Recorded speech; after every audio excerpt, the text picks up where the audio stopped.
Hello YouTube, comment va? Ça y est, Samsung vient de lancer il y a quelques jours, au moment où je tourne cette vidéo, sa dernière grande mise à jour One UI 6. Il y a quelques nouveautés sympas qui viennent enrichir l'expérience logicielle.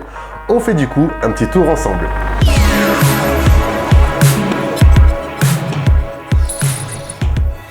Bon, avant de débuter cette vidéo les amis, petite info à préciser. Cette mise à jour a été lancée dans un premier temps sur la série Galaxy S23. Les autres smartphones compatibles le seront par la suite petit à petit. Je vous mets au passage la liste des smartphones compatibles. Et il se peut par la suite que Samsung étende cette mise à jour à d'autres modèles. Donc soyez patients. Allez, première nouveauté qui saute aux yeux, c'est le panneau d'affichage qui subit un léger lifting. Le Wi-Fi et le Bluetooth ont désormais leurs propres boutons juste ici, tandis que des fonctionnalités visuelles comme le mode sombre et le mode filtre de confort ont été déplacées vers le bas. Au passage, le contrôle de la luminosité apparaît désormais par défaut dans le panneau d'affichage rapide, même au format compact, pas besoin de tout dérouler et ça, c'est bien plus pratique. Toujours dans le même thème, avant, pour afficher le panneau des raccourcis complet, cela se faisait en deux temps. 1, puis 2. Il est dorénavant possible d'avoir un accès rapide pour l'avoir complètement. Il suffit en fait de cliquer sur le crayon juste ici et d'activer accès instantané au raccourci. Dès lors que vous tirez l'écran vers le bas depuis le coin supérieur droit de l'écran, le panneau s'affichera au complet. Et ça, c'est bien plus simple. Allez, on switch sur les notifications. Chaque notification apparaît désormais sous forme de carte distincte, ce qui facilite bien sûr la reconnaissance et ça, c'est beaucoup mieux. Toujours sur les notifs, il est possible maintenant de les trier chronologiquement plutôt que par priorité, afin que ces dernières soient toujours en tête. Et ça, c'est vraiment beaucoup mieux au quotidien. On va parler musique. Vous écoutez de la musique, j'espère, hein, très important. Lors de la lecture d'une musique ou d'une vidéo, l'ensemble du contrôleur multimédia est dorénavant recouvert par la couverture de l'album que vous écoutez. Et visuellement, ça fait plutôt bien.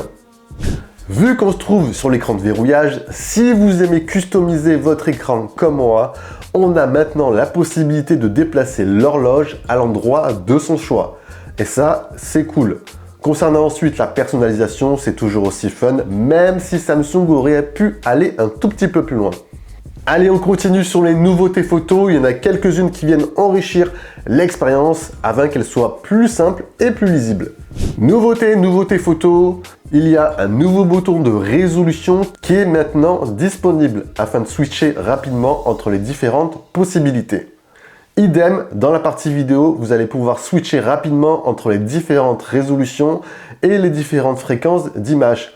Beaucoup plus simple de s'y retrouver. Côté photo, une nouvelle fonction intelligente fait son apparition qui permet en gros d'optimiser la qualité du cliché. Il y a 3 niveaux d'optimisation de la qualité qui sont au choix. Minimum pour prendre des photos le plus rapidement possible. Maximum pour obtenir la meilleure qualité de l'image. Où vous avez un entre-deux moyen pour avoir un équilibre entre vitesse et qualité. Vu qu'on parle de fonctions intelligentes, la nouvelle fonction de numérisation automatique vous permet dorénavant de numériser automatiquement des documents à chaque fois que vous prenez la photo d'un doc. Bref, c'est beaucoup plus simple de numériser comme ça.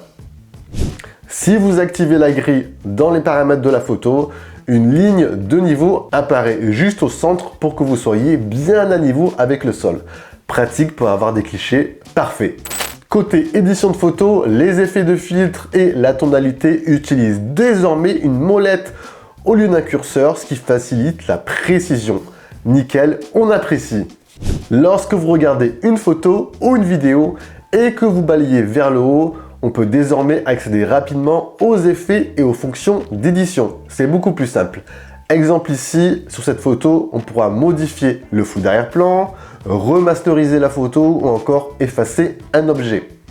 Nouveauté également, toujours côté édition, pour celles et ceux qui ajoutent un filigrane sur leur cliché, il sera maintenant possible de le faire apparaître en haut ou en bas de la photo. Nickel. Lorsque vous découpez une partie d'une image en restant appuyé sur celle-ci, par exemple ici si on reste appuyé sur le scooter dans l'exemple, vous pourrez l'enregistrer sous forme d'autocollant et l'utiliser ultérieurement lors de l'édition d'une autre photo. Et ça, c'est cool pour la personnalisation. Il est maintenant possible, grâce à la gomme d'objet, d'effacer un objet précis en un seul clic. Et ça, c'est vraiment beaucoup plus pratique. Toujours dans l'édition photo, et ouais, il y a pas mal de nouveautés sympas, Samsung rajoute aussi des nouveaux arrière-plans et styles de texte pour obtenir un look très stylé, et ça, j'adore. On pourra faire entre autres une photo ultra personnalisée pour se démarquer sur les réseaux. Lorsque vous regardez une story dans votre galerie d'images, si vous balayez vers le haut de l'écran, vous allez pouvoir ici ajouter ou supprimer des images et vidéos. Donc ça, c'est nickel pour personnaliser votre petite story.